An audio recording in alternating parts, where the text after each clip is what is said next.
C'est toujours avec beaucoup de plaisir que je vous retrouve sur les antennes de Kemet Télévision tous les mardis lorsqu'il est 10 heures pour recevoir la matriarche Nangonjoy, prêtresse du Muvungu, avec qui depuis quelque temps nous abordons la thématique sur l'éducation de la femme dans l'Afrique traditionnelle. Et ce matin justement, nous allons parler du cas de la sexualité juvénile. C'est vrai qu'à une occasion ici, nous avons broussé quelques pages, mais il est important d'en faire toute une émission, toute une thématique, pour permettre à tous des parents qui nous suivent de transmettre cette éducation à leurs filles, pour que, in fine, plus tard, madame, monsieur, chers téléspectateurs, qu'elles soient des femmes dignes, responsables, respectées et respectables dans notre société. Et cela ne peut se faire sans nos ancêtres, sans leur contribution, à qui nous demandons toujours l'inspiration nécessaire pour mener à bien cette émission. Permettez-moi donc de l'accueillir. Elle est très ravissante ce matin et c'est un plaisir immense pour moi de la recevoir. Matriarche, Otep, et bienvenue. Otep à tous les téléspectateurs qui nous regardent en ce moment. Que les ancêtres vous bénissent et Dieu. Comment ça va ce matin? Ça va très bien. Je rappelle que la semaine dernière, justement, tu n'as pas produit l'émission. Nous n'avons pas produit tout simplement parce que tu as été victime d'un accident de la circulation. Des motos avec mon doigt là. Ça n'a pas donné. Heureusement, ça va pour le mieux. Ça va pour le mieux, ça va très bien. Et puis, je suis en forme. Et comment va la région? Parce que je rappelle que tu es délégué régional des tradipraticiens du centre. Même comme ça ne passe pas très bien à travers la gorge des hommes. Ah, les hommes avec le patriarcat. Comment est-ce que ça va de ce côté-là? C'est quand même une lourde responsabilité. C'est une très lourde responsabilité. Délégué régional des tradipraticiens du centre. Ça veut dire ce que ça veut dire, matriarche. Ça veut dire en clair que je gère la sorcellerie dans le centre. La sorcellerie. Bon, dans le plus bas des langages. Oui, effectivement. Parce qu'on s'évite de ne pas dire ça, mais c'est ça parce que en justice, quand quelque chose ne va pas, on va nous contacter. Est-ce que vous connaissez telle personne? Parce qu'on juge déjà la sorcellerie en justice. Et c'est à travers les personnes comme nous qu'on peut dire qu'il est coupable ou il est non coupable. Voilà. Donc c'est toi la responsable de la sorcellerie dans le centre. Voilà, c'est pas la sorcellerie maléfique, hein, madame, monsieur, chers téléspectateurs, parce qu'en Afrique, la sorcellerie, en réalité, c'est une science. Mais quand on l'utilise autrement, forcément, comme dans tous les domaines, il y a le bon et il y a le mauvais côté des choses toujours. Voilà, ce matin, nous allons entrer en profondeur donc, dans les arcanes de la sexualité juvénile. Je l'ai dit dans mes propos introductifs, dans une autre occasion ici, nous avons essayé de brosser, mais il était important d'en faire justement une thématique pour que tous les téléspectateurs qui nous suivent, n'est-ce pas, aient l'éducation nécessaire et plus tard transmettent à leurs enfants pour que, comme je l'ai dit, que ces jeunes filles-là, plus tard, soient des femmes dignes, soient des femmes responsables, respectées et respectables dans notre société. Ce qui n'est plus trop le cas aujourd'hui. C'est pourquoi nous allons entrer en profondeur, n'est-ce pas, sur cette thématique matriarche. Merci.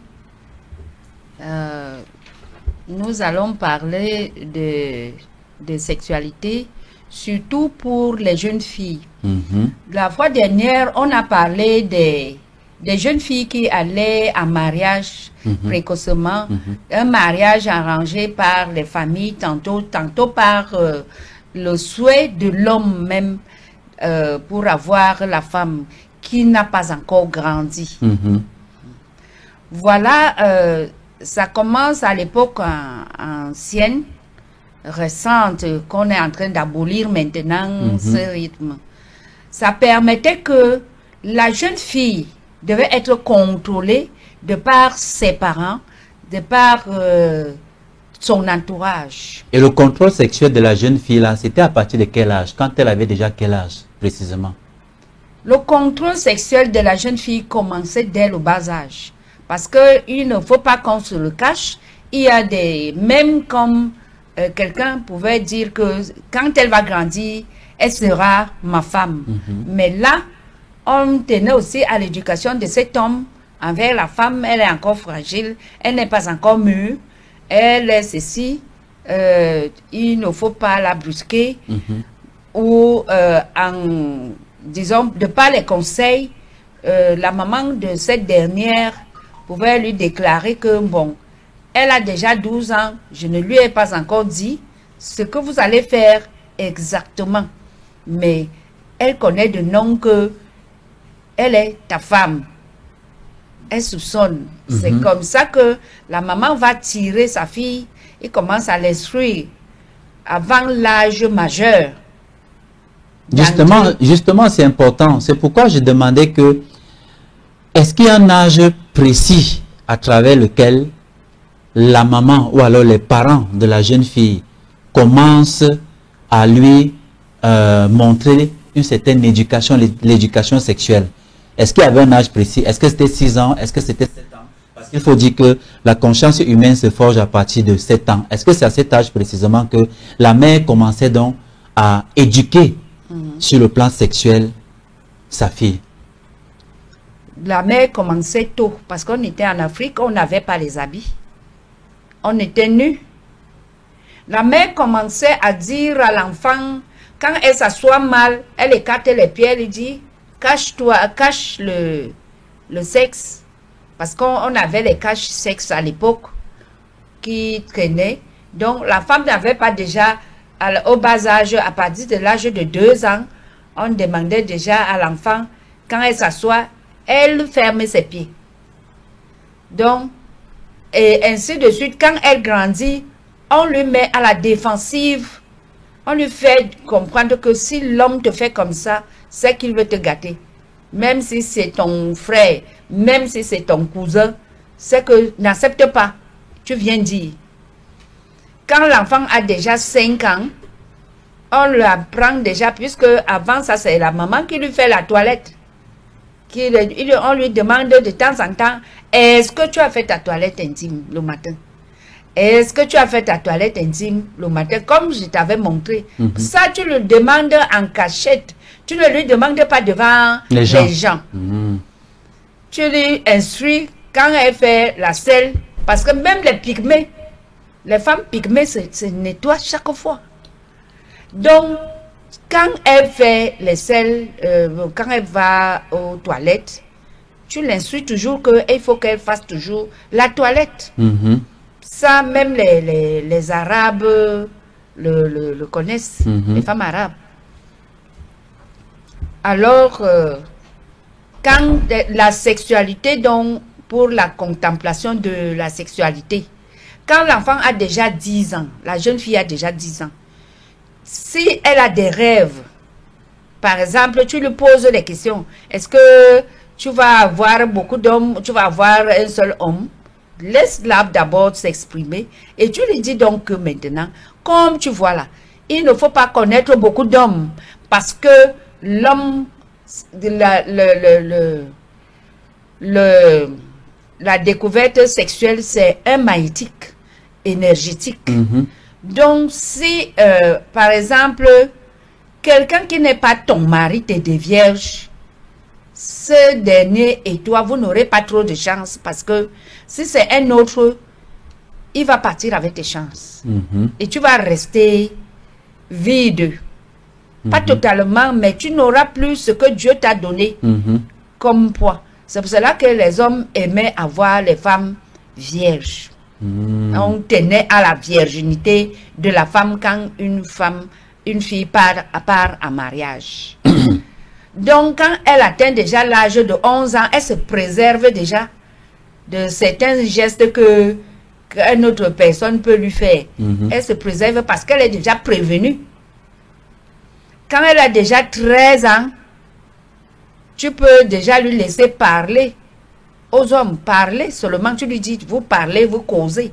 Pour que tu comprennes qui tu peux choisir à l'âge de 13 ans. On va aller progressivement, matriarche, on va aller progressivement. Le temps pour moi de faire une petite précision. Quand la matriarche dit que on était en marché, on avait les caches sexes, Ce n'est pas pour dire que les Africains ne s'habillaient pas. Parce qu'à l'époque de l'esclavage et l'époque de la colonisation, ils ont tellement déstabilisé les familles, les communautés que pour ceux qui avaient peur de l'esclavage, fuyaient, n'est-ce pas, et se retrouvaient dans la forêt. Et à ce moment-là, n'avaient plus des éléments donc, n'avaient plus de tenues. Ils étaient donc obligés, n'est-ce pas, d'avoir des cache-sexes pour se couvrir. Mais avant ça, les Africains s'habillaient bel et bien. C'est la précision qu'il fallait faire. Donc, Mathias, ça veut dire qu'à partir de 13 ans, Oui. la fille pouvait déjà commencer à avoir des rêves érotiques. Oui. Ça veut dire, elle rêve comment elle fait l'amour. Comment elle rêve comment... Elle peut parler d'abord à l'homme, parce qu'on ne commence pas automatiquement à faire l'amour comme... comme des animaux. Comme des animaux. Mais même comme ça, même les animaux parlent aussi, ils ont leur langage, ils ont leur façon. Donc, la fille, tu peux déjà lui laisser parler aux hommes. Tu laisses, elle s'entretient. Maintenant, toi, le parent, tu contrôles au fur et à mesure. Tu contrôles au fur et à mesure, parce que vous êtes dans le calme, tu ne lui grondes pas. Elle a parlé aux hommes, tu es là aujourd'hui, tu peux faire que parler aux hommes. Laisse-la, elle cause aux hommes. Mais, quand elle revient, tu lui dis que votre causerie là n'était pas bénéfique pour toi, parce que ceux-là, ils sont des menteurs. Ceux-là, ils disent vrai. Et tu trouves comment celui-là, il parlait. Moi, je voyais qu'il est un peu bien. Mais ne faites rien. Comme aujourd'hui là, si elle fait l'école, tu lui dis que fais d'abord l'école, voilà ce qui va t'arriver. La femme a beaucoup de causeries, même le garçon. Alors là, elle va commencer à dire bonjour, elle ne va pas être sauvage. Parce que si elle est sauvage, qu'elle ne parle pas aux hommes, elle va se retrouver un jour enceinte, peut-être violée, peut-être dans le besoin de n'importe quoi que ce soit, qu'elle n'avait même pas trop besoin de ça. Qu'elle n'a pas prévu. Qu'elle n'a pas prévu.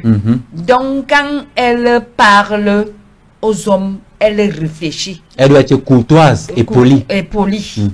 Maintenant, quand elle a l'âge de 15 ans par là, 15 ans, 16 ans, tu peux déjà la laisser. Tu peux déjà la laisser avec les petits jeux. Mais tout en lui prévenant que, bon, si tu pas tomber enceinte, c'est à tes risques et périls. Parce que, actuellement, là, si toi, tu tombes enceinte, lui va continuer ses études, par exemple. Toi, tu vas rester à la maison pour garder l'enfant. Et peut-être demain, ça ne sera pas ton mari. Parce que si tu laisses l'enfant condamné, tu condamnes l'enfant, la jeune fille, elle va commencer à développer, et que tu ne lui parles pas, elle va commencer à développer autre chose à l'intérieur que tu vas te surprendre. Tu vas te surprendre que elle a fait un truc parce que tu ne lui as pas parlé. Donc c'est comme ça que vous causez comme des copines. Elle va aussi bien te poser des questions. Tu as connu l'homme à quel âge? Tu as pris la première grossesse à quel âge? Et tout ce que tu lui dis comme instruction, c'est ça qu'elle te renvoie pour te poser les questions. Et il faut lui dire la vérité tout en lui orientant. Tu lui dis les échecs, tu lui dis la réussite. Donc ça veut dire, Mathias, qu'il y avait un âge précis auquel la jeune fille était déjà permis d'entretenir des rapports sexuels. Oui. Il y avait un âge. Il y avait un âge parce que l'enfant, souvent à l'âge de l'adolescence, quand elle a déjà certains besoins de chair, tu la condamnes, elle peut commencer à faire des fugues. Tu vois, tu donnes tout, mais elle fait les fugues. Pour que tu entres dans ses choix, il faut que tu causes avec elle. Tu causes avec elle. Parce qu'elle va se retrouver avec ça. Peut-être pas un enfant même de son âge, mais peut-être avec un vieux père. Que toi-même, tu ne pouvais même pas réaliser. Tout simplement parce qu'elle veut refouler à tout prix le besoin. Le besoin. Parce que quand une jeune fille vient d'atteindre l'âge pubère, il y a des hormones là, n'est-ce pas, qui démangent et forcément, elle a envie de passer à l'acte. Elle a envie de passer à l'acte et il faut vraiment tenir à l'orienter. À l'orienter. Donc, cette éducation-là, on lui permet de causer avec les gens pour qu'elle comprenne. Parce que si elle parle seulement comme ça, parce que c'est l'acte, c'est là où ça devient souvent un grand danger. Mais si elle cause avec ses parents, avec sa mère régulièrement, elle ne va pas tomber dans le tchouki. Est-ce que forcément elle peut... Moi, je vais prendre l'exemple sur mon cas personnel. Moi, j'ai des filles. La première a 22 ans. Elle est en master 2. Oui. Elle est encore vierge, matriarche. La deuxième a 20 ans. Elle est encore vierge. Et parfois, moi, ça m'inquiète. Parce que justement, on leur a donné une éducation pour ne pas avoir un désordre sexuel. Oui. Mais ce n'était pas pour autant que, arrivé à cet âge quand même, qu'elles en soient encore vierges. Est-ce que ça ne posera pas un problème quand elles vont vouloir commencer à avoir l'activité sexuelle, par exemple? Ça ne causera pas un problème parce que là, il y a les produits indigènes, disons les produits pas indigènes même, les produits qu'on a souvent utilisés naturellement pour les filles qui sont enceintes, vierges. Pour les filles qui sont vierges, on leur donne ça, elles se lavent avec et puis ça passe normalement. Et comment, que font-elles donc de l'envie? C'est vrai que je ne parle pas ça avec elle beaucoup Non, plus. C'est leur maman qui parlait beaucoup plus avec elle, mais bon, elle a souvent tendance, quand elle pose une ou deux questions, à ne pas nous dire réellement de quoi elle cause, mais que font-elles de leurs besoins? Parce qu'à 22 ans, quand même, on suppose que... à l'âge pubère, ces besoins ne durent pas souvent. Donc, si tu remarques que elle peut avoir le besoin, si ça fait 5 minutes, ça passe, elle peut s'habituer comme ça. Elle s'habitue comme ça. Mais il faut pas aussi qu'elle s'habitue pour la vie, parce qu'il faut bien que... On a besoin des petits-fils, c'est pour ça qu'on fait aussi des enfants, maquillage. Mais là, actuellement, là, avec le monde, qu'on dit que le monde qui a évolué là, qui n'écoute, qui a la liberté d'expression, surtout les droits de l'enfant, les droits de ceci, les droits de cela, avec ce qui se passe maintenant, ça trouble le grand nombre des parents. Ou, par exemple, en Europe, on dit que la femme peut se marier avec la femme, où elles font le lap. L'homme peut se marier avec l'homme, où il se pointe entre les hommes.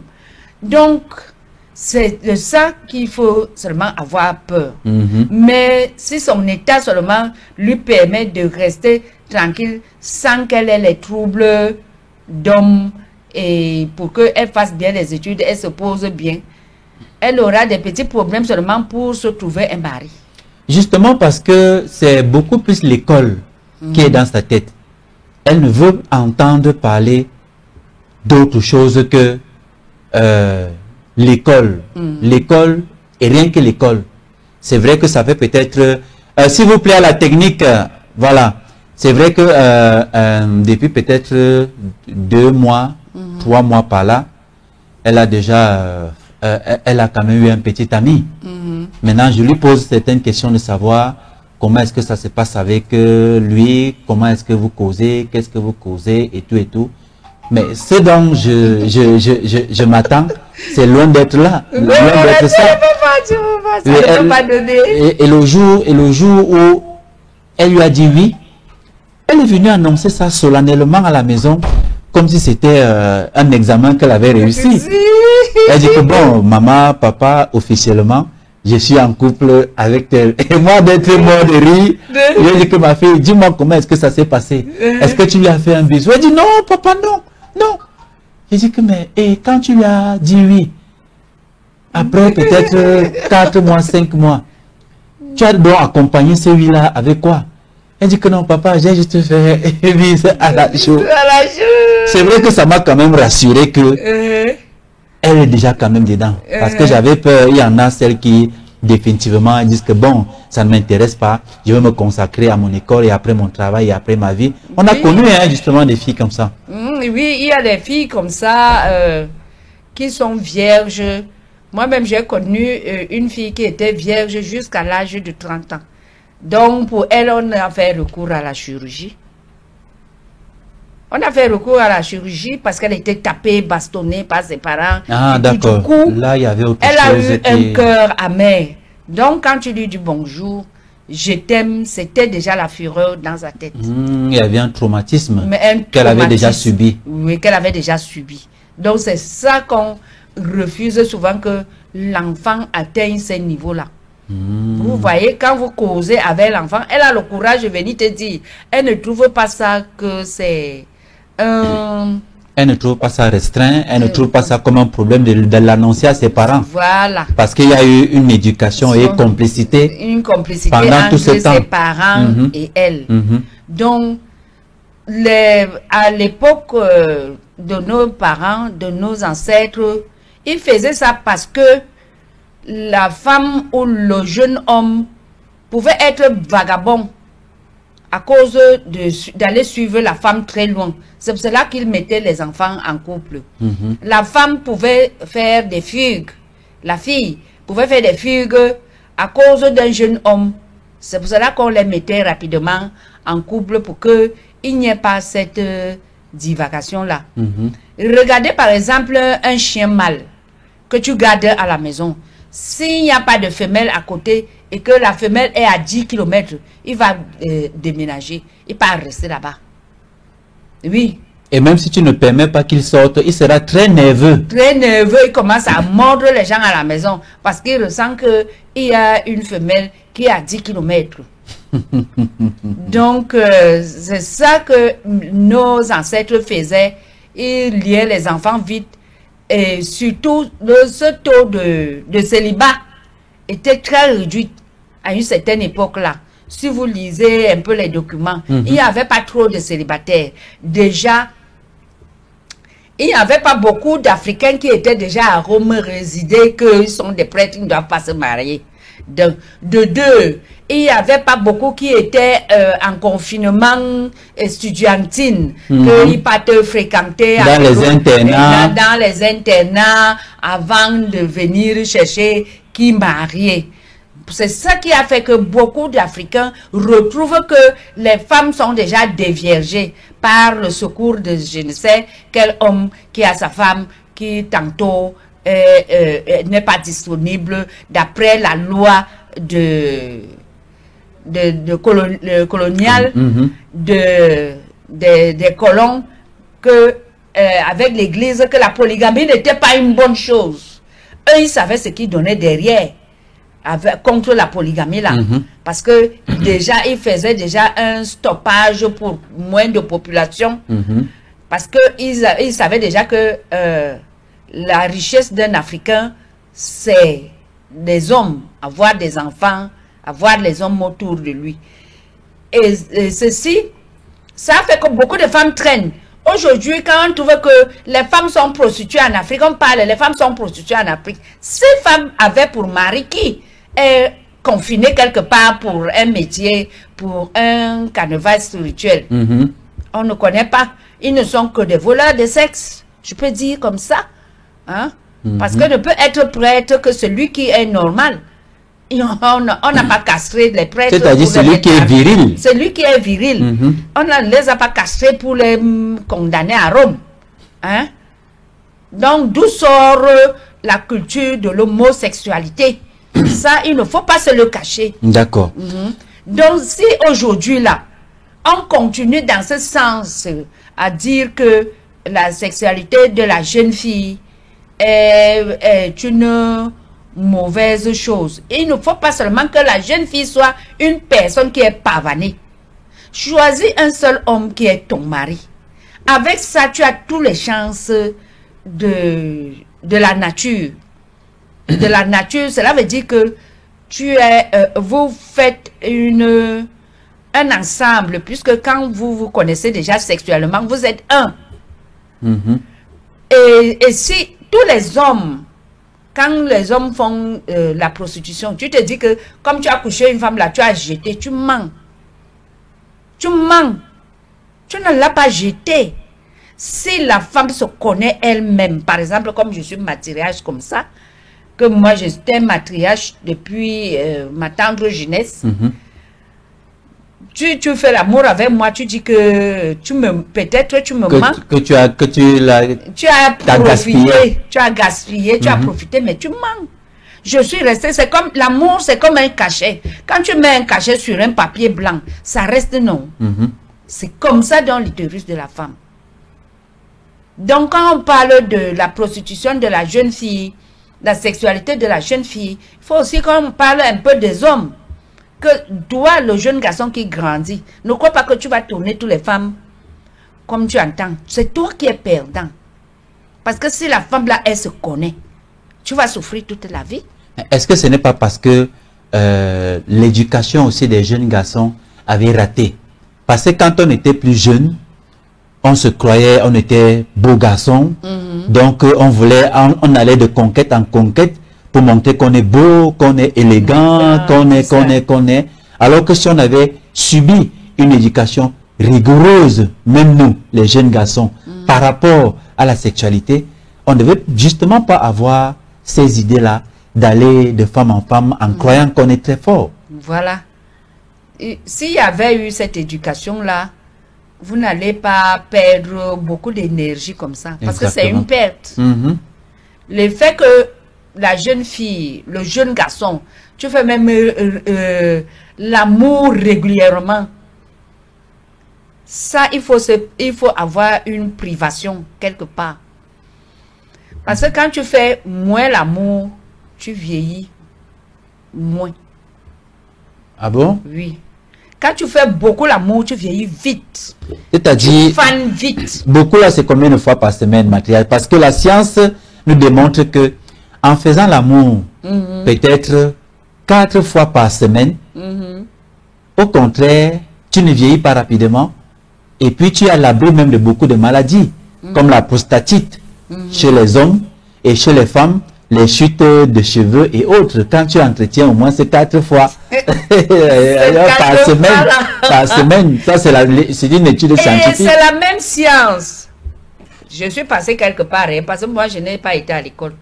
Je suis passé quelque part où la même science dit que quand l'homme jouit ou un être humain jouit une fois, c'est les énergies qui pouvaient faire un état de champ en 1 mois ou en 3 semaines. La science dit alors que quoi maintenant? Cette science dit que quoi?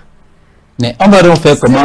On va donc faire maintenant, quand tu sors dans ces énergies que tu devais faire un état de champ en 1 mois, prends la preuve avec toi-même.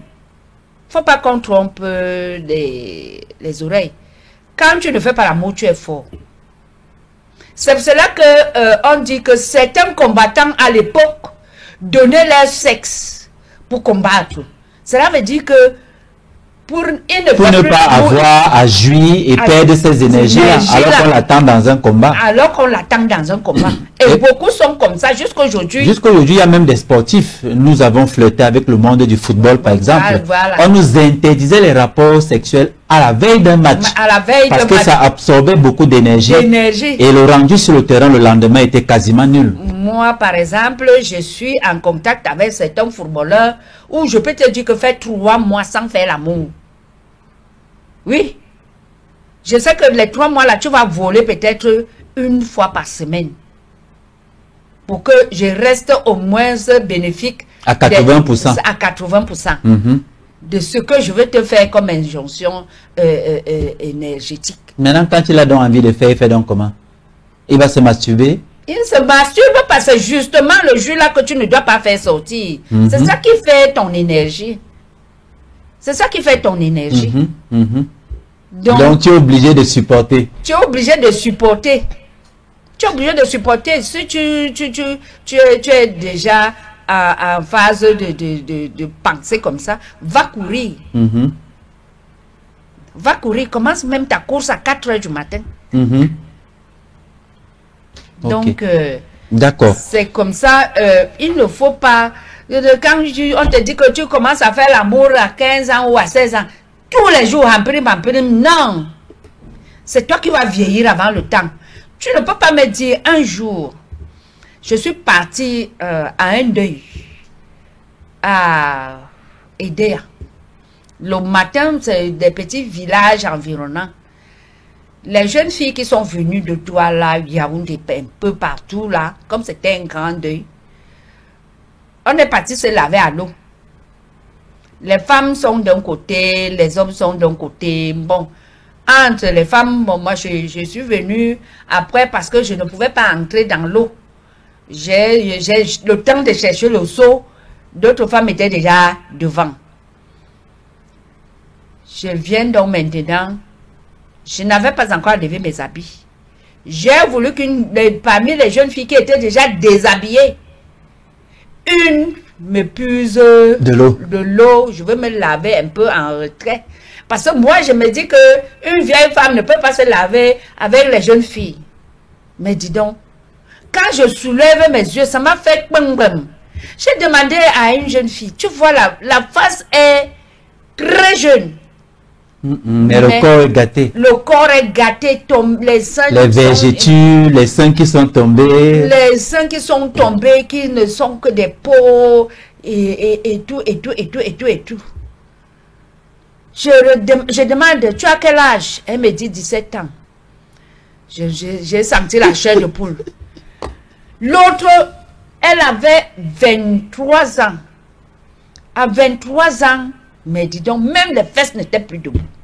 Quand tu entends aujourd'hui qu'ils mettent les trucs pour gonfler les fesses, c'est grave. C'est grave. Et elle dit, je demande, tu as déjà accouché? Elle me dit non. Effectivement, elle n'avait jamais accouché. Même un avortement. Mais elle était épave.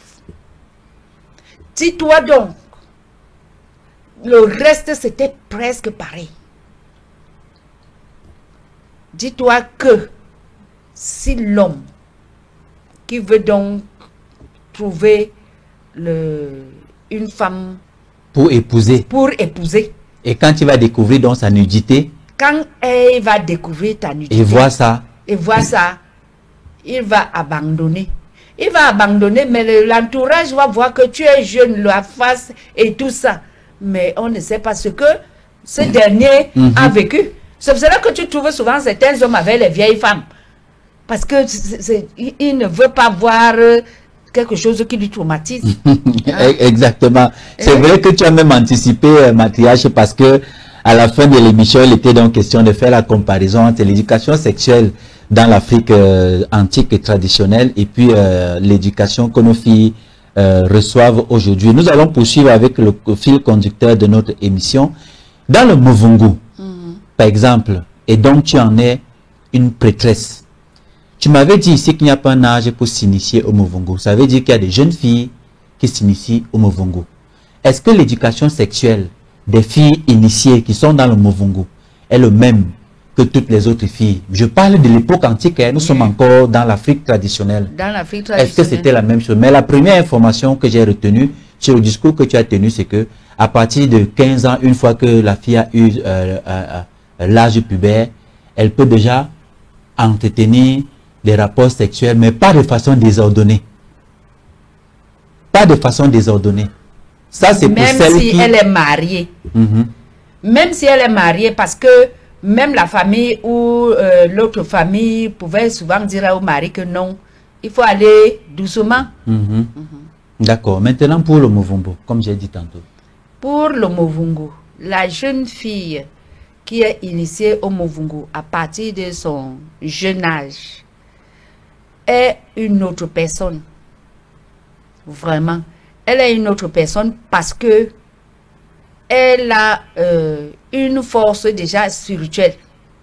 Déjà, quand tu es petite, on te dit déjà que bon, on te forme spirituellement et physiquement.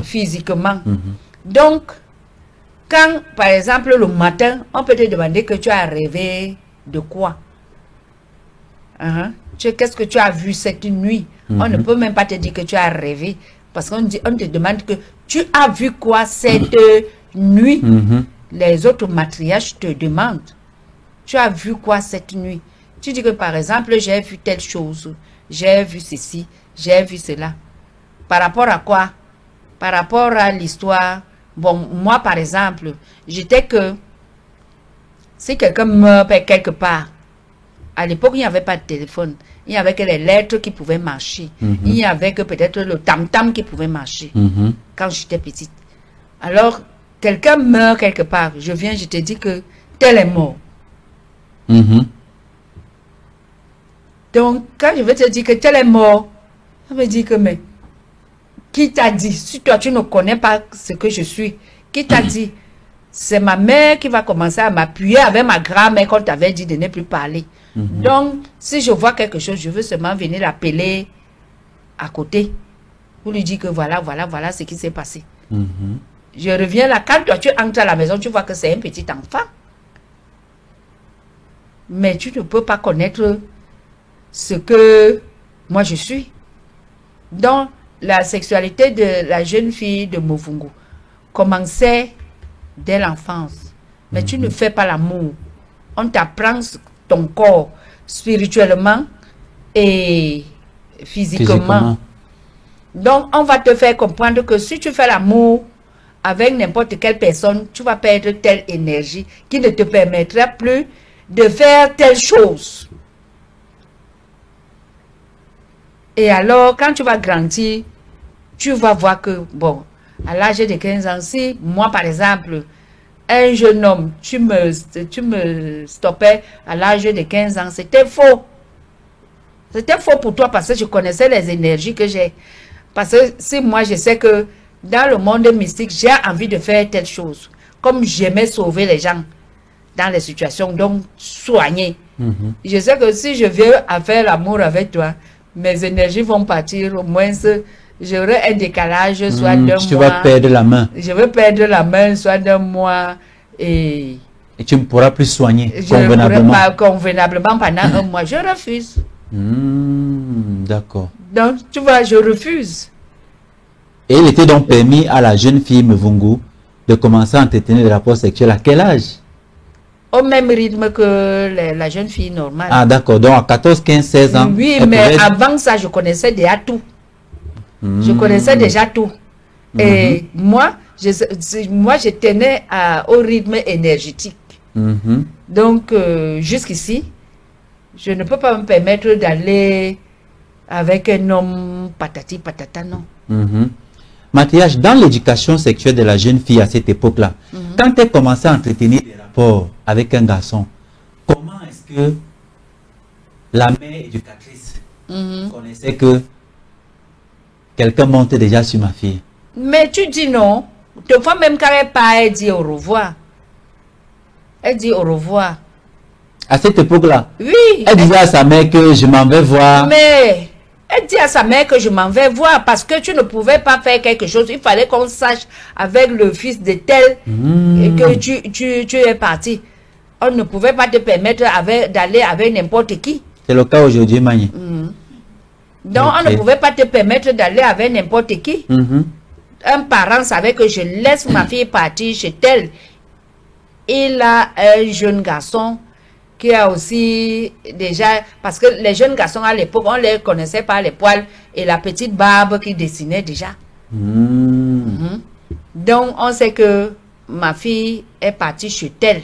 On ne pouvait pas te laisser aller en coup de chemin puisque tu étais déjà prévenu que en brousse, en journée, tu ne dois pas faire l'amour.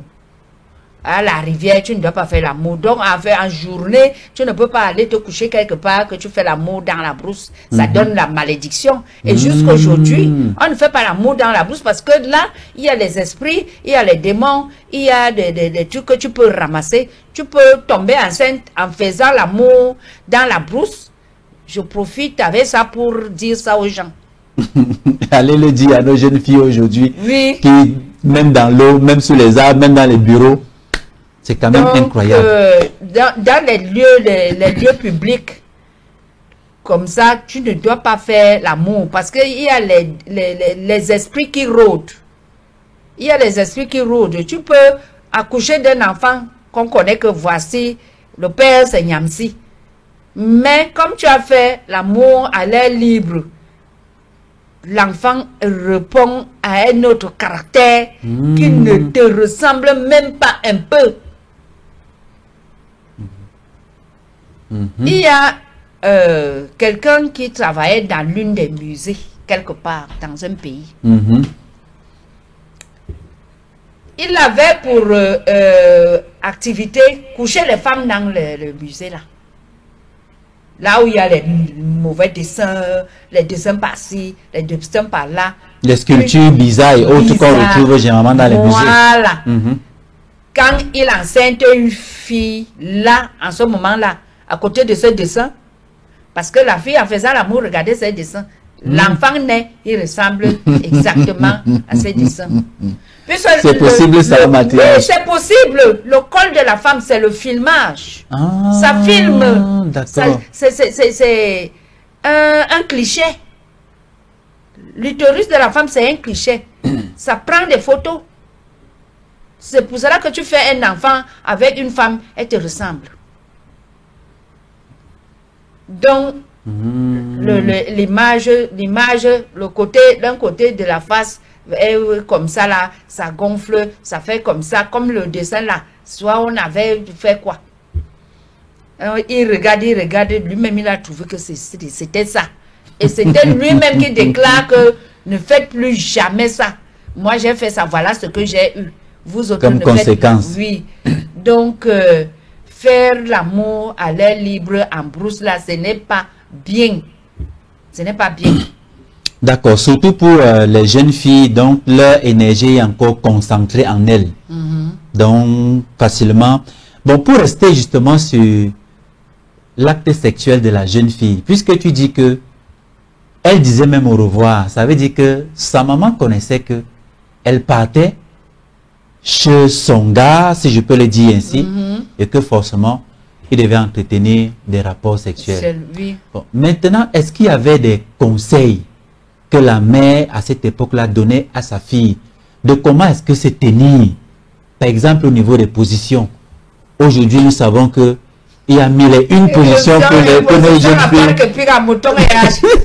les positions missionnaires, les positions levrettes, les positions à cheval, les positions à califourchon, les positions et les positions et les positions. On se demande où est-ce que nos filles d'aujourd'hui ont appris ces positions-là. Mais restons dans un premier temps sur la jeune fille de l'époque. La jeune fille de l'époque. Est-ce que la maman lui donnait des conseils de comment se tenir, ou alors comment même mener à bien l'acte sexuel, si on avait constaté que celui avec qui elle partageait cette enfance-là était peut-être quelqu'un de bonne famille, qu'on souhaiterait plus tard qu'elle deviendrait la femme de ce jeune homme en question.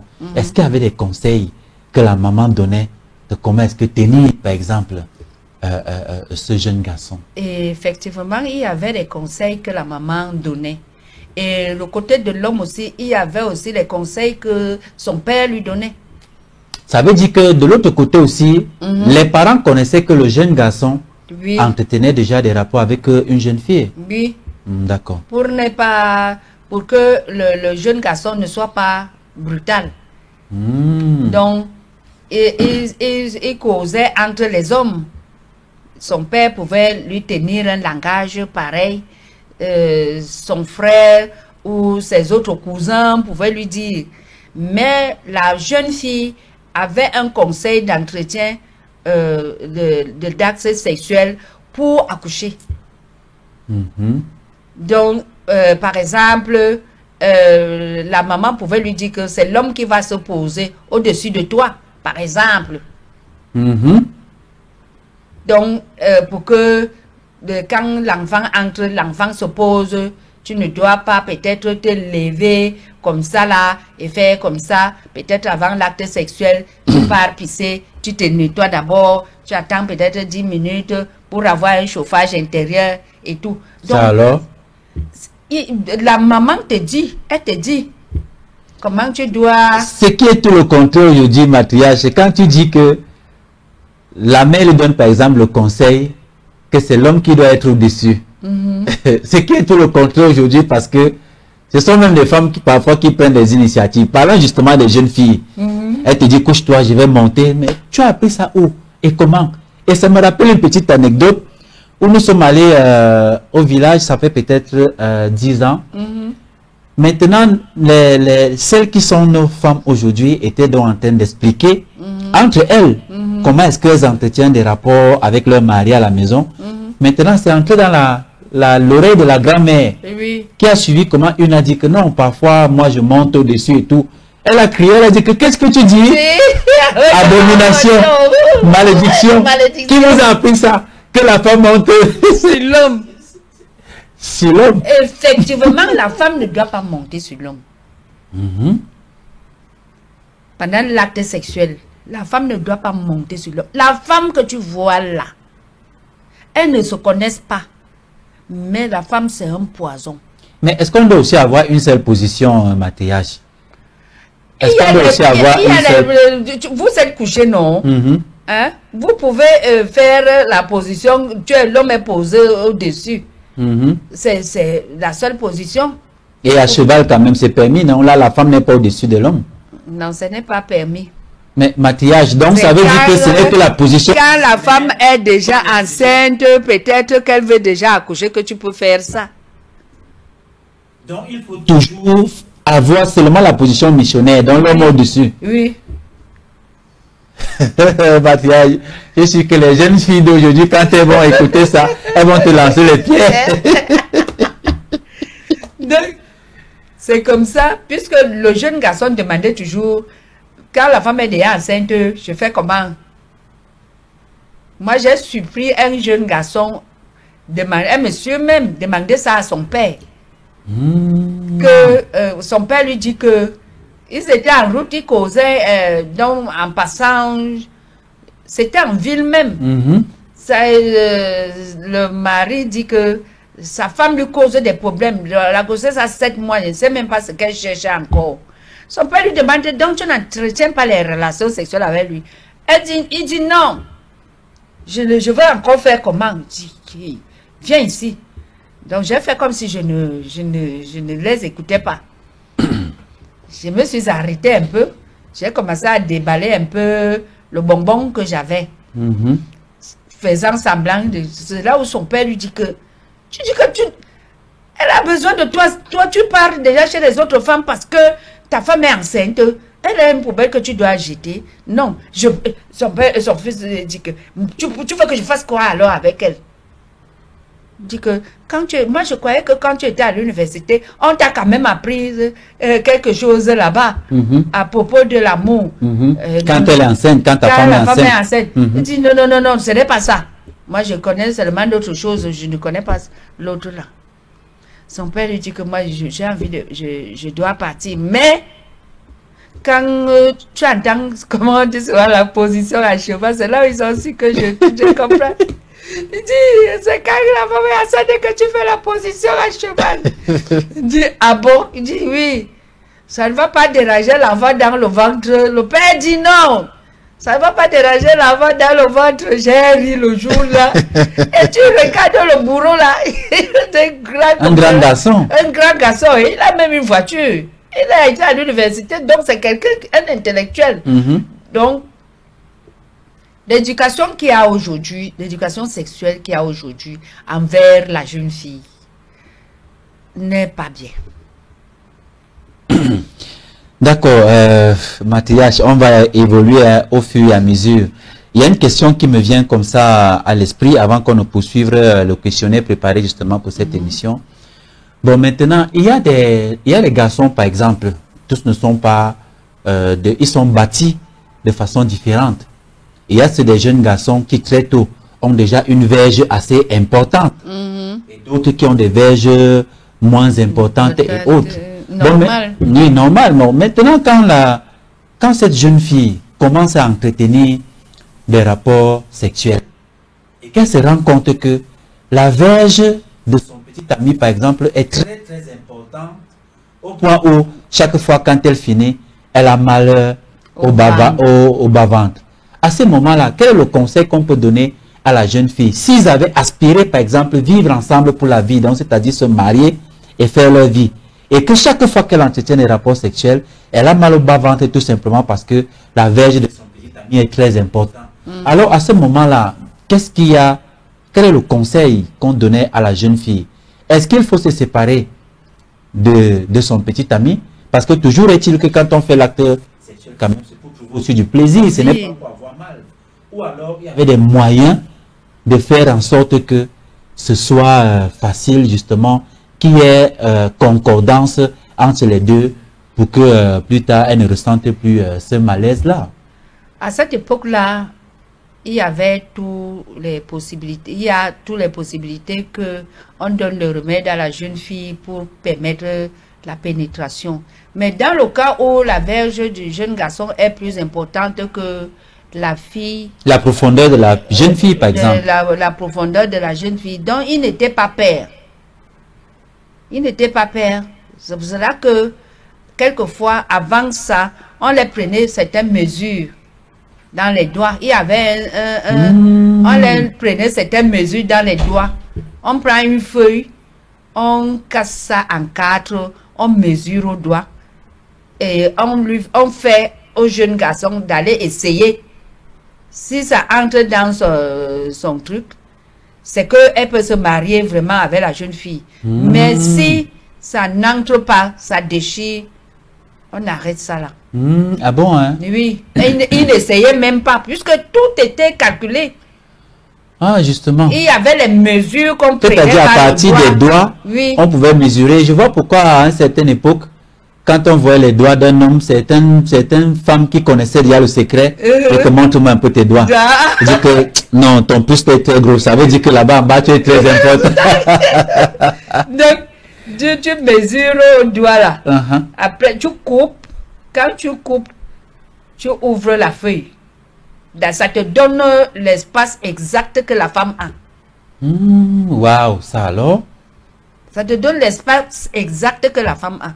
Et maintenant, à travers la feuille, toi, l'homme, tu partais essayer. Tu partais essayer. Maintenant, si ça transperçait la feuille, ça veut dire que ça ne pouvait pas marcher. Être équivalent avec le vagin de la femme. Oui, parce que une telle personne, si demeurait avec cette femme, elle a déchiré chaque jour, elle pouvait finir que les urines coulent sans plus avoir le besoin d'aller uriner de façon naturelle. Oui, donc elle n'allait plus être en bonne santé. Ça ne pouvait pas donner, on exigeait, même dans le cas où ça arrivait que on n'a pas essayé. Si la femme déclare que c'est plus gros que elle, on arrête ça, on arrête le mariage. La relation. Oui, on arrête la relation et on demande au garçon de trouver plus gros. On t'aide même à trouver une femme qui est aussi large. Est-ce qu'il y avait donc des moyens de voir sur le physique de la jeune fille pour savoir si elle est profonde ou si elle n'est pas profonde? C'est ça que je parle des mesures là. Ah, avec la feuille. Oui, avec la feuille. On te fait les mesures avec la feuille. On connaît déjà. Ok, d'accord. Ok, d'accord. Mais c'est très important, Mathias. On te mesure là au doigt. On mesure la feuille. Après, on plie la feuille en 4. S'il y avait une feuille là, on plie ça en 4 et on te pose au doigt. Je vais te... Non, ne déchire pas. Prends le lotus. Voilà, d'accord. Si on a par exemple une feuille comme ça. Voilà. Si on a par exemple une feuille comme ça. Donc, on fait ça en 4. On mesure au doigt. On tient ici. Et on coupe.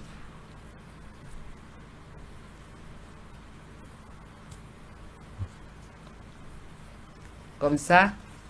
Ah, ça forme un trou. Voilà. Tu vas soulever un maquillage pour que la caméra montre justement. Voilà. Ça forme un trou. Voilà le trou en question. Et à partir de ce moment, le garçon donc en érection envoie sa verge ici à l'intérieur. Oui.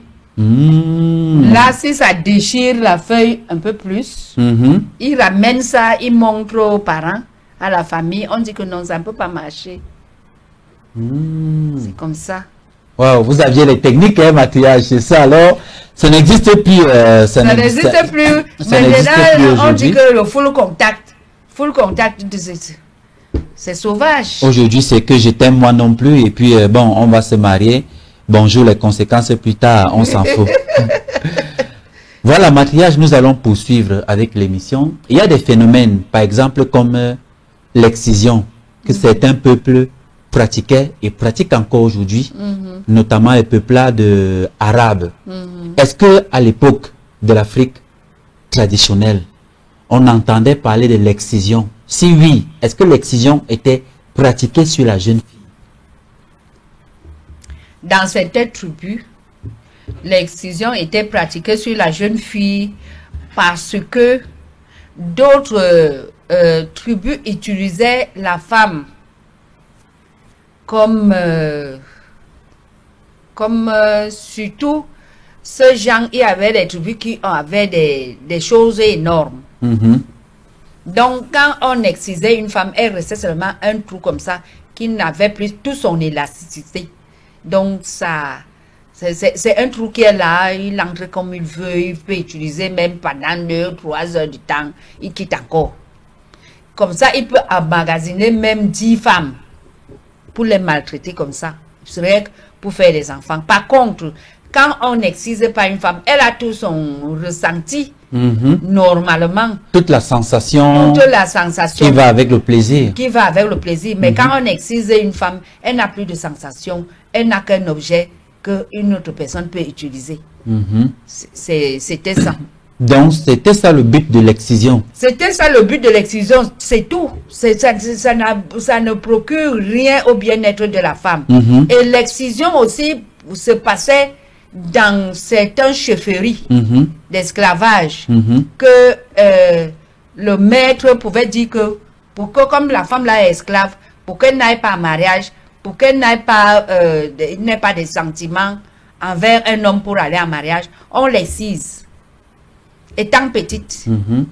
Donc pour certains peuples encore, même chez nous aujourd'hui, il y a les familles entières qui sont les esclaves, par exemple de certains grands patriarches que je n'ose pas nommer ici, qui sont des musulmans, et qu'on les excise pour qu'ils ne s'évadent pas pour aller chercher mieux ailleurs. D'accord. On casse même les hommes. Oui, on casse même certains hommes esclaves pour qu'ils n'aient pas de sentiments pour dire que je veux chercher une femme. Donc c'est cela qui faisait l'excision. Alors quand le colon est toujours venu, il a vu que c'est un bon truc, bon, il pouvait nous faire l'asphyxiade avec ça. Il a donc dit que c'est ça qui est bien. Donc faites même ça aux jeunes enfants. Donc mais il faut dire quand même que ce sont des pratiques à condamner. Est-ce que dans le Movungo, on ne fait pas ça?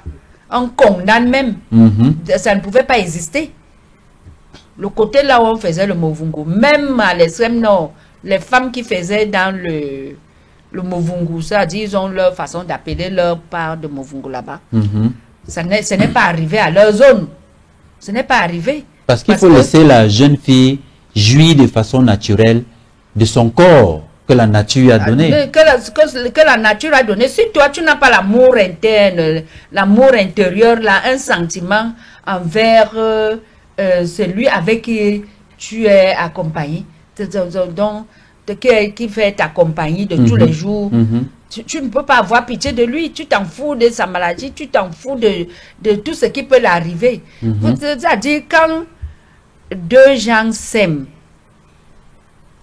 je ne sais pas si vous avez déjà vécu cette époque-là parce que tu es aussi nouveau dans le monde moderne, monsieur le journaliste. Donc, tu vas sentir que si quelque chose arrive à ton partenaire, même sans te dire, même sans t'appeler, tu sens que ça ne va pas. Exactement. Voilà. C'est cette connexion-là que les gens là enlèvent dans l'excision. D'accord. D'être sans sentiment. Sans sentiment. D'accord. Vous vivez comme ça, mais en réalité, vous n'avez vraiment pas de vie. Vous n'avez pas de vie. Prenons un peu les gardes de, le Libyen qui est mort là. Muammar Kadhafi. Muammar Kadhafi, ces gardes n'avaient pas de clitoris. Ces Amazones là, parce qu'il faut dire que sa garde rapprochée, justement, c'était des femmes. C'était des femmes, mais elles étaient sans sentiment. Sans sentiment. Donc elles étaient toutes excisées. Oui. Ok, d'accord. Sans sentiment.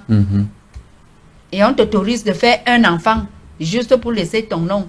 D'autres fois, même l'autre ne fait pas d'enfant. Elle est sans sentiment. D'accord.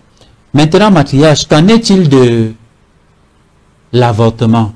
Est-ce que le phénomène de l'avortement existait également à l'époque de l'Afrique traditionnelle? Est-ce que les jeunes filles, en allant entretenir des rapports avec le jeune garçon du coin, pouvaient tomber enceinte et que la maman, pour que la famille ne soit pas déshonorée, décide justement de faire avorter l'enfant? Est-ce que le phénomène de l'avortement existait à cette époque de l'Afrique traditionnelle? Si oui, lequel en était le pourcentage par rapport à aujourd'hui? Parce qu'aujourd'hui, c'est de la nourriture qu'on mange, l'avortement aujourd'hui, des jeunes filles notamment. À l'époque ancestrale, il n'existait pas les avortements préparés. Cela veut dire que les avortements que tu te dis que non, les grossesses indésirées, le mot là n'existait pas. Tous les enfants étaient désirés. Parce que tout se préparait dès la base. Mais est-ce que la jeune fille de 15 ans qui disait dire au revoir à sa maman pour aller voir son petit ami, est-ce qu'elle savait qu'elle pouvait tomber enceinte en allant entretenir? Justement, c'est ce que sa mère attendait, qu'elle tombe enceinte. Et elle vient avec l'enfant. Elle se marie avec celui qui l'a enceinté. Parce que la cause des avortements aujourd'hui, déjà, elle ne sait pas qui l'a enceinté. Donc, parce qu'elle en a beaucoup. Parce qu'elle en a beaucoup. Elle ne sait pas qui l'a avorté. C'est pour cela que... Qui l'a enceinté. Oui, qu'il y a les tests ADN. Et deux fois, quand le parent voit que c'est la honte pour leur famille, il fait avorter son enfant. Et ce n'est pas bien.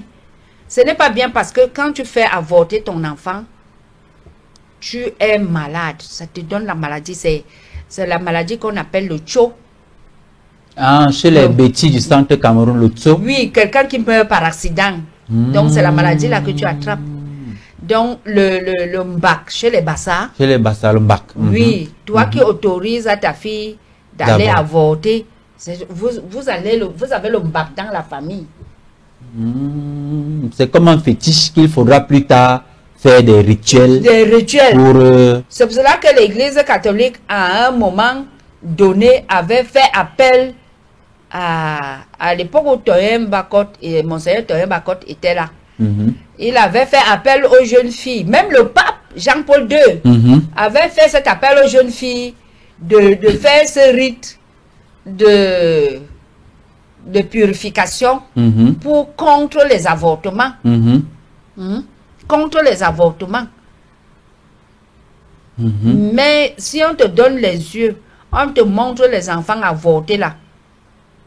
Bon, comme les personnes comme nous, comme ça, nous souffrons régulièrement parce que tu peux trouver une femme qui a avorté. Ses enfants ne partent jamais loin. Ils sont là avec toi. Ils sont là avec toi. Et il y a même certains médecins de nos hôpitaux qui prennent de l'argent pour faire avorter les jeunes filles. Ces médecins-là doivent se soigner de tcho. Parce que c'est une façon de tuer. C'est un être humain que tu as tué. Tu n'as pas fait ça, mais on a beau faire comment pour embellir l'avortement, ce n'est qu'un crime. Donc ça veut dire que la jeune fille de cette époque-là, de l'Afrique traditionnelle, quand elle tombait enceinte, elle n'était pas rejetée par sa mère ou par ses parents. Elle était plutôt bien accueillie. Mais contrairement à aujourd'hui où quand une jeune fille sait qu'elle est enceinte, elle sait que c'est la bastonnade, on va la bannir, brimade, la brimade et le rejet. Donc aujourd'hui là, il ne faut plus qu'on rejette nos enfants qui accouchent. Il ne faut plus les rejeter parce que c'est très dangereux. Très dangereux. Hein? Il y a déjà un modèle d'homme. on va rechercher ces enfants-là. Il y a déjà un modèle d'homme qui est maintenant. Les hommes qu'on élève, on accouche dans les alvéoles là. On dit que l'accouchement artificiel là, ce n'est pas les hommes qui accouchent. Ce n'est pas les hommes qui accouchent. Ce n'est pas les femmes qui accouchent. Mais on met dans les alvéoles. On commence à mettre l'eau, les potions, les vitamines. Un être humain génère là. C'est cet être humain qui va venir causer avec toi aux antennes demain. Il discute les droits humanitaires. Avec toi. Donc, il faut laisser les jeunes filles accoucher. Quand vous disiez tout à l'heure, monsieur le journaliste, que vos filles sont déjà grandes. À un moment donné, actuellement là, quel est le mari ou pas? Tu regardes bien, si elle te dit qu'elle a un ami, tu regardes bien, s'il n'est pas un mauvais type. Si lui fait son enfant là-bas, elle n'est pas obligée d'aller en mariage. Tu prends l'enfant là, tu gardes. Parce que d'ici 30 ans seulement, tu vas te retrouver avec un robot qui va te gronder, qu'on va t'exiger d'aller acheter un enfant robot. De venir te gronder à la maison. Qui a tous les droits de l'enfant plus que tes propres enfants aujourd'hui. Tu as vu aujourd'hui là, les chiens ont les passeports avec les cartes d'identité, au même titre que toi. Maintenant, c'est les robots. Le chien encore, c'est passable parce que lui, c'est dans son monde de chien. Mais maintenant, le robot qui va venir être au même pied d'égalité que toi, l'humain, il faut faire attention. Ça veut dire que le conseil que tu donnes aux mamans qui voient leur fille être enceinte précocement ou pas, rien ne sert de chercher à faire avorter l'enfant, rien ne sert à brimer l'enfant également, rien ne sert à bannir l'enfant. Mais on n'est pas également en train de dire aux jeunes filles qu'elles vont profiter de l'occasion de ces conseils pour aller avoir une sexualité désordonnée, parce que si elles tombent enceintes, on ne va pas, n'est-ce pas, les brimer à la maison. C'est ça, Mathias? Oui, c'est ça. Ok, d'accord. Nous allons prendre une courte respiration, question de boire un petit verre d'eau, et on va se retrouver juste derrière pour conclure l'émission de ce matin. À tout de suite, mesdames et messieurs.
Vous êtes sur les antennes de Kemet Télévision et nous sommes mardi. Et chaque mardi, la spiritualité Muvungu prend le pouvoir sur nos antennes, justement, madame, messieurs. Depuis un peu plus d'une heure de temps, avec la matriarche Nangonjoy, prêtresse du Muvungu, nous abordons la thématique sur l'éducation de la femme dans l'Afrique traditionnelle, le cas de la sexualité juvénile. C'est la thématique que nous abordons depuis ce matin. Matriarche, nous sommes pratiquement en train de sortir de l'émission. Maintenant, nous allons donc comparer l'époque antique, l'époque de l'Afrique traditionnelle et l'époque que nous vivons actuellement.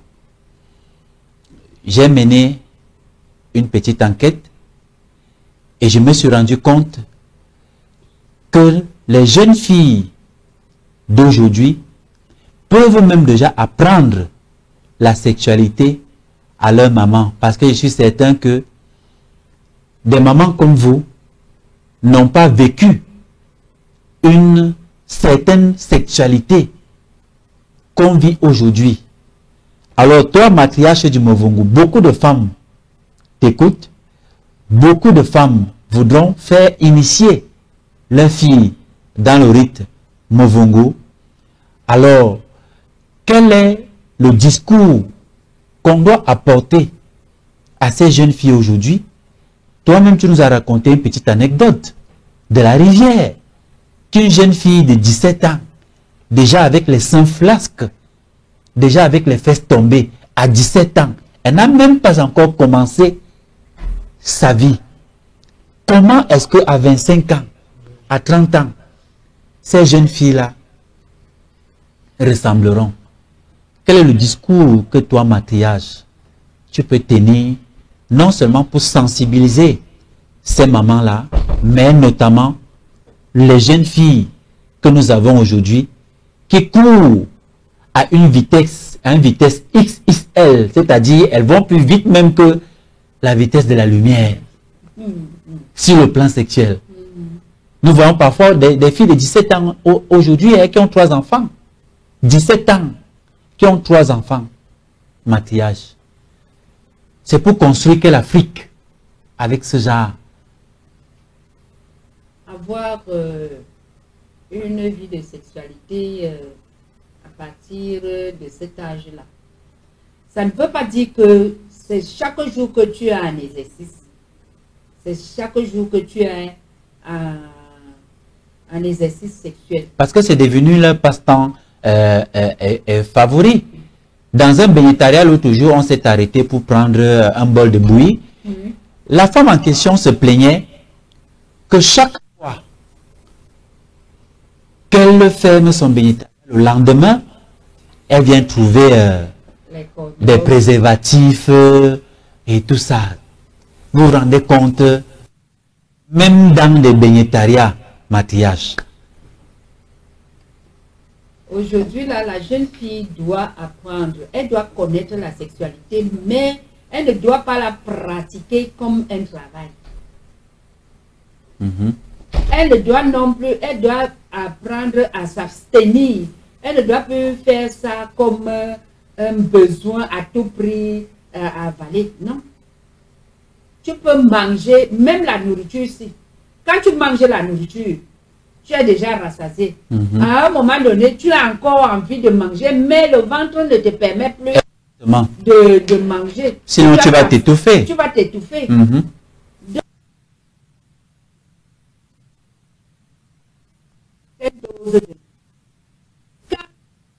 Déjà tes 200 grammes de nourriture, tu restes pas obligé.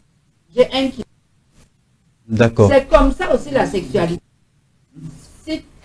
D'accord, on va prendre très rapidement une petite transition pour régler un petit problème de micro avant de boucler définitivement l'émission. Donc voilà, on prend une transition.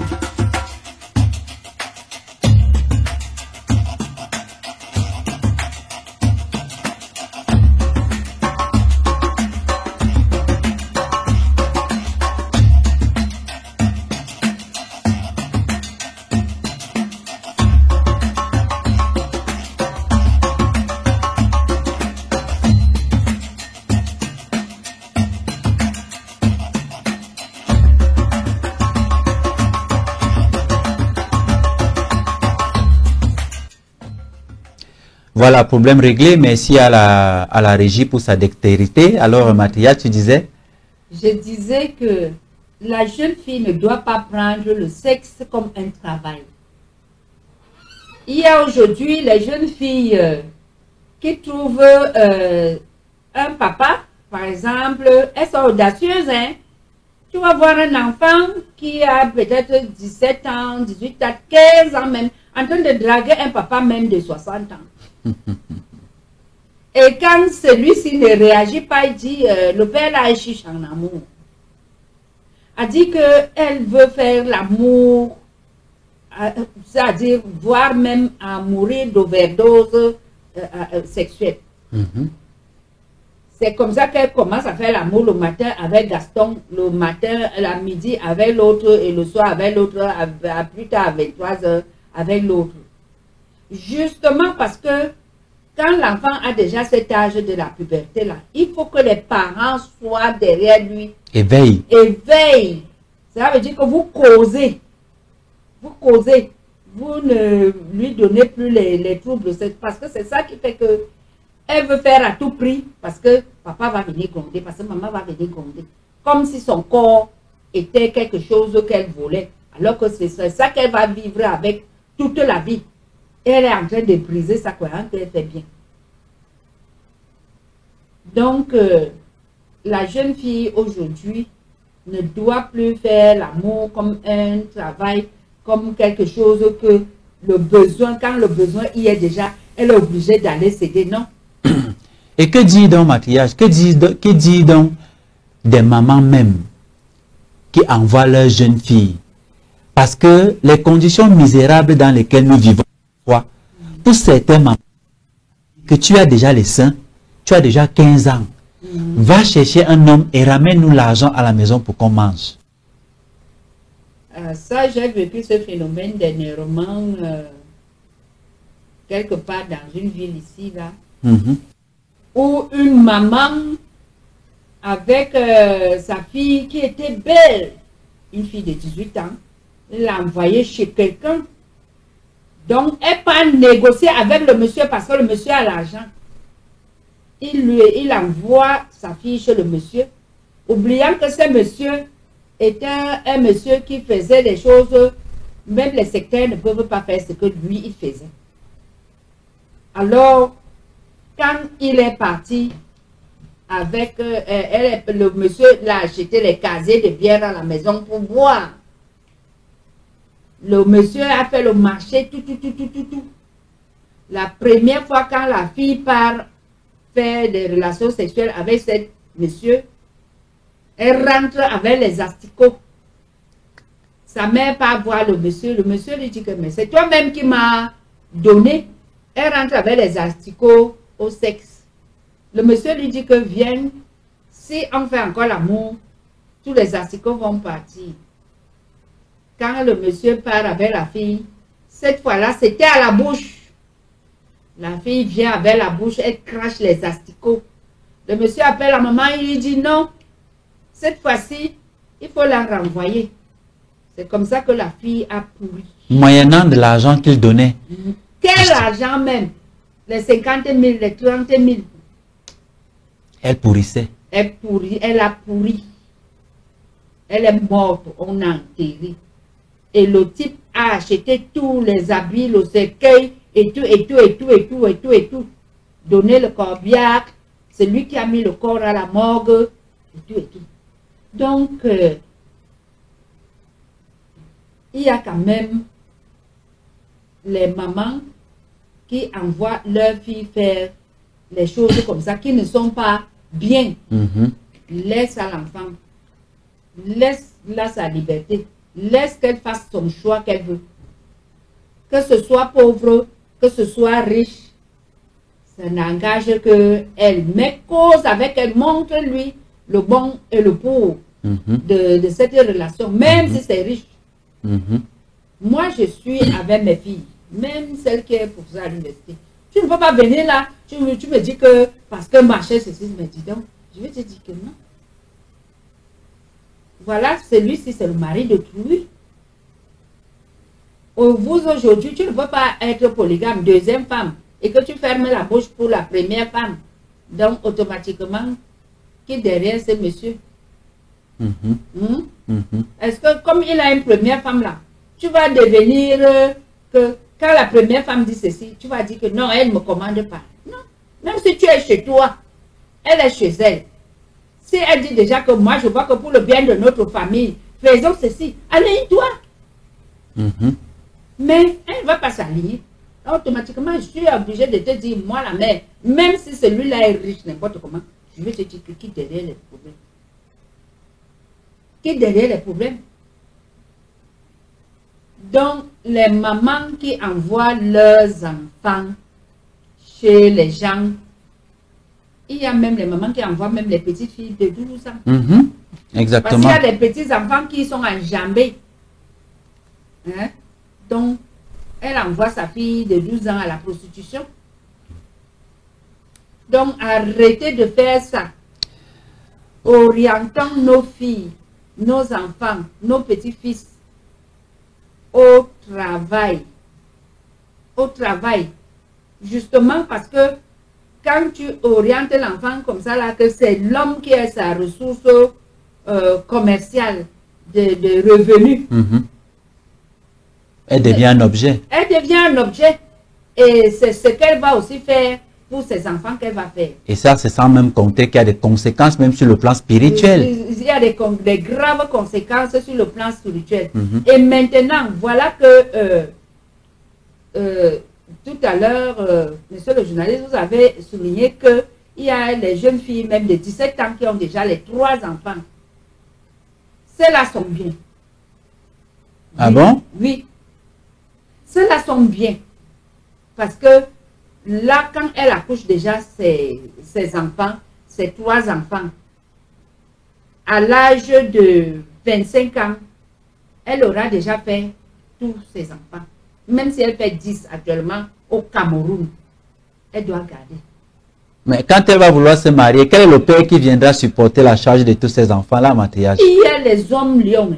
Hein. Il y a les hommes lions parce que moi, je connais un homme qui a épousé une femme qui avait 9 enfants. 9. Et ce dernier était le fils unique d'une famille. Et quand il est le fils unique d'une famille, il a épousé une première femme qui a fait 2 enfants. Et cette dernière est morte. Il est donc resté avec tous ses investissements qu'il avait fait avec sa femme pour l'avenir de ses enfants. Pendant qu'il reste veuf, avec ses 2 fils, il a perdu un fils encore. Les fils qui se pavanaient, mon père a des voitures, mon père a ceci, accident, bon, il est mort. Maintenant, quand son fils là meurt, il s'est retrouvé que ce sont ses frères qui vont prendre tous ses biens qu'il a laissés. Il a croisé une femme qui lui cachait d'ailleurs qu'elle a 9 enfants. Le style de fille donc, qui accouche à 17 ans là et tout et tout. Et cette dernière lui dit que je n'ai que 2 enfants. Et qu'à côté, quelqu'un a sifflé à ce monsieur, elle a 9 enfants. Elle te cache pour rien. Voilà son fils là-bas, voilà son fils là-bas, voilà son fils là-bas. Il est venu, il a demandé la main. Et le jour qu'il a demandé la main de la fille, il lui a dit que je sais que tu as 9 enfants. Sors tous ces enfants-là. S'ils n'ont pas de père, je vais les reconnaître, je parle avec ça. Chez moi. Et c'est ce qu'il a fait. La famille, bien évidemment, reste toujours avec quelques enfants parce que les enfants que tu accouches dans ta famille, la famille dit souvent que ce sont leurs enfants. Il y a des rares familles qui rejettent souvent les enfants de leurs filles. D'accord. C'est très important de le souligner parce qu'aujourd'hui, on a désacralisé le sexe. Le sexe aujourd'hui est devenu un outil d'amusement. Or, dans l'Afrique antique, dans l'Afrique traditionnelle justement, le sexe était quelque chose de sacré. C'est pourquoi on ne le pratiquait pas n'importe quand, n'importe où, et même n'importe comment, et même avec n'importe qui. Parce que c'était quelque chose de sacré. Mais aujourd'hui, ce sexe-là est complètement désacralisé. Alors, un dernier mot, Mathias, pour sortir définitivement de l'émission. C'est vrai que dans une initiation que j'ai subie, on m'a fait savoir en réalité que le sexe, c'était dans un premier temps beaucoup plus pour la procréation. Que quand on parlait même d'amour, l'amour n'était pas l'élément fondamental qui permettait à 2 êtres de se marier. Non. C'est-à-dire, on se mariait, c'était pour la procréation. Mais l'amour était une composante du mariage qui venait plus tard. Et je comprends pourquoi, après 1 an, quand notre fille était allée en mariage, et qu'on ne voyait pas le ventre sortir, on appelait déjà pour savoir ce qui se passe. Et ça faisait problème. On se fichait pas mal si vous vous aimez ou pas, mais on voulait voir la progéniture pour perpétuer, n'est-ce pas, l'espèce humaine. Exactement. Un dernier mot pour sortir définitivement en maquillage. Le conseil que je peux donner ici, c'est que nous les mamans, qu'on ramène nos filles, même si elle est intellectuelle n'importe comment, même si elle est petite n'importe comment, il ne faut pas déjà les mépriser. Parce que la fille de telle est ceci. C'est ça qui fait que les enfants se révoltent aussi quelquefois. Parce que la fille de telle a vu un grand mariage. C'est pour cela qu'elle va aussi forcer à faire des avortements, de trouver aussi un grand mariage qu'un mari lui trouve qu'elle n'a pas encore fait d'enfant. Il faut que nous, les mamans, on arrête de faire ça. Maintenant, pour les hommes, arrêtez aussi de traiter les femmes comme des ordures. L'homme africain ne maltraitait pas la femme. L'homme africain respectait la femme. L'homme africain savait que c'est la maman, la femme qui est la mère de la nature, qui est la reine-mère. Mais quand le colon est venu, il a tapé sur la femme. Vous avez copié ça très mal. Aujourd'hui, vous prenez les femmes comme des ordures à traiter. Quand il utilise, il jette. Il utilise, il jette. Celle qui est à la maison, c'est Adamou. Comment on appelle l'autre là? C'est qu'on ne considère pas. Celle qui est à la maison est une tenue d'apparat pour qu'on dise qu'il est marié. Au fond, il ne se comporte pas comme marié. Que tu vives avec la femme dans la maison et cette femme est là à la maison, tu viens qui ne sont pas ses coépouses légales, puisqu'il faut qu'on se le dise. La femme qui est dedans, quand tu lui fais déjà comprendre que je viens avec ta coépouse, viens avec une personne, tu lui présentes, tu dis que oui, voilà la personne que je veux qu'on reste ensemble. Pas que ta maison devient, pendant que la femme est à la maison, ta maison devient le défilé. Tu viens avec tous les visages chaque jour. Sauf que peut-être c'est ta femme qui t'a autorisé de venir avec. Donc, quand vous êtes à la maison, sachez aussi que vous les hommes, la femme peut te maudire. Ça, c'est vrai. Moi, je vois les femmes ici dehors, les hommes ici dehors. La femme, tout naïve qu'elle est, tout naïve qu'elle soit, petite qu'elle soit, elle va ronger son cœur. Elle te maudit, ça tient. Donc, arrêtez de faire ce désordre-là. On veut un Afrique qui avance. On veut un Afrique qui devient le vrai Africain. Parce que imaginez-vous la course qui vient avec les hommes qui vont. C'est demander un mariage aux femmes que tu te retrouves que j'ai épousé un robot. Je croyais que c'est un homme.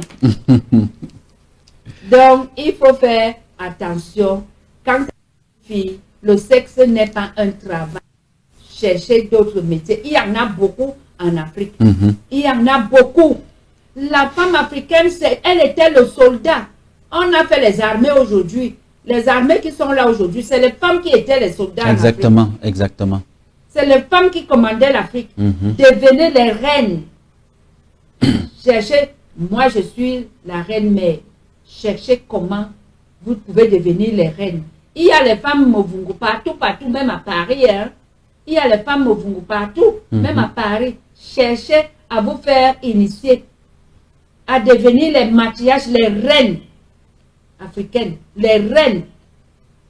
Donc, merci. D'accord, c'est entendu, Mathias. Merci également infiniment à toi pour tes précieux conseils. Et donc, j'espère qu'ils n'entreront pas dans les oreilles des sourds. Femmes, transmettez cette éducation à vos filles. Jeunes filles qui nous écoutez, intégrez justement ce discours, parce que la femme est la coucheuse des nations. La femme est le socle sur lequel on s'appuie pour bâtir une famille, pour bâtir une communauté, pour bâtir une dynastie, pour bâtir un empire et par ricochet pour bâtir toute l'humanité. Pour avoir une Afrique debout demain, on a besoin des femmes dignes et responsables. Intégrer ces conseils pour une Afrique qui va renaître. Madame, Monsieur, on va se retrouver très certainement mardi prochain, toujours avec le même plaisir et toujours avec la matriarche Nango Joy, prêtresse du Movongo. Restez en compagnie des programmes de Kemet Télévision qui se poursuivent et à très bientôt. Salut!